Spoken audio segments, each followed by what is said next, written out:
You say that the latest human quest is immortality and divinity. We're all trying to be superhumans. Is that actually happening? Yes, in places like Silicon Valley, equality is out, but immortality is in. Everybody's talking about immortality. Google has just established 2 or 3 years ago a sub-company called Calico, whose stated aim is to solve the problem of death. We've solved search, now we'll solve death. And they are not the only ones. And basically they are saying death is not some metaphysical phenomenon. We don't have to wait for the second coming of Christ in order to solve it. A couple of geeks in the laboratory can do it. Are they doing it? Yeah, they are investing billions in that. Not only them, but all over the world. Basically, there are 3 ways. You can use biological engineering to change the human body, to speed up natural selection. You can use cyborg engineering, which is combining organic with inorganic parts. And you can create completely inorganic life forms. It will be not only the greatest revolution in history, it will be the greatest revolution in biology ever. Will we still be human? Not in the sense that we understand humanity today.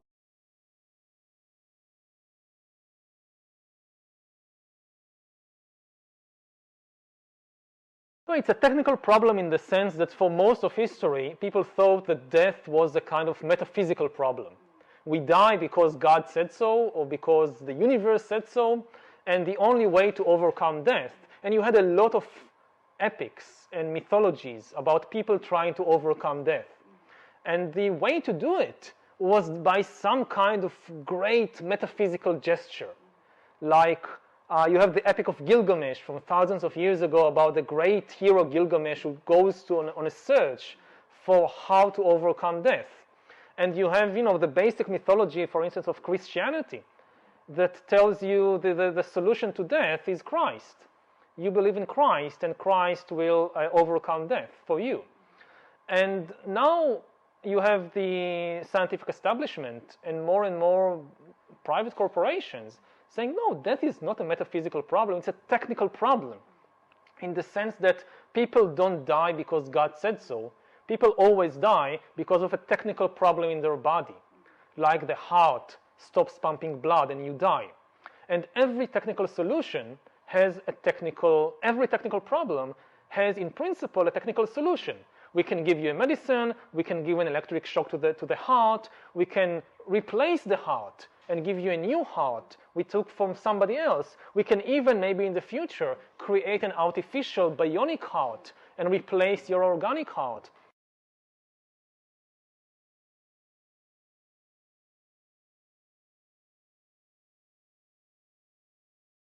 They are finding billions of believers already today. I mean, the basic belief of this new religion is that algorithms know better than humans.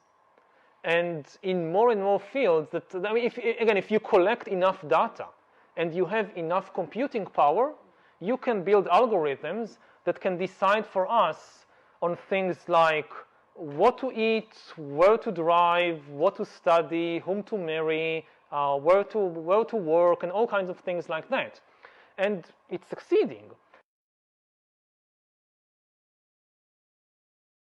Yeah, I mean, you see that people are giving up, are trusting these algorithms in more and more fields.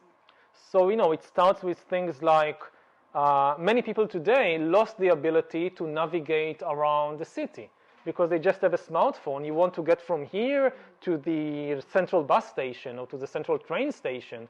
So you just follow whatever the smartphone is saying, and you lose the ability to find your own way around space. Now, I'm not saying it's all bad. There are wonderful things coming out of these new abilities. But when you look at the big picture, what you see is a shift in authority from humans, from human feelings, from human intuition, to the calculations of big data algorithms.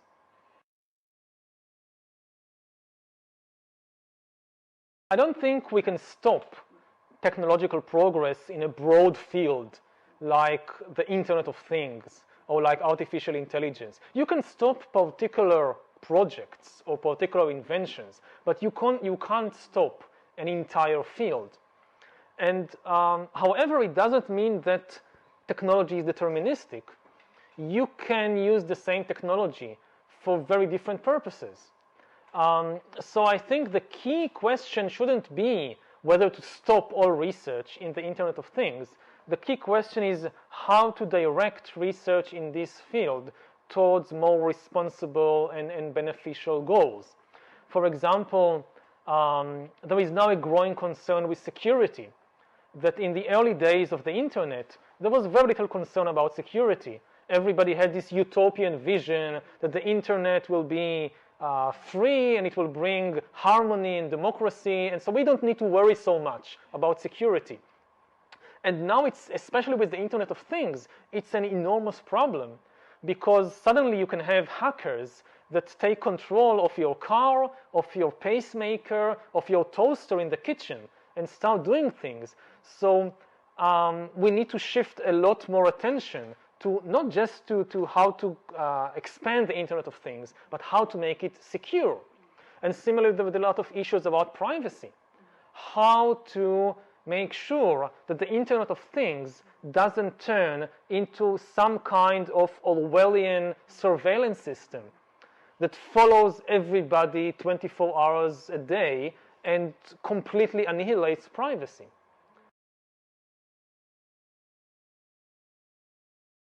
The conclusion is, yes, we are becoming gods in the sense that we acquire divine abilities of creation and destruction, but we are becoming very irresponsible gods. We have the power, we create the power, we don't really know how to use it responsibly. So I think, yes, humans are becoming gods, but they are becoming very irresponsible gods.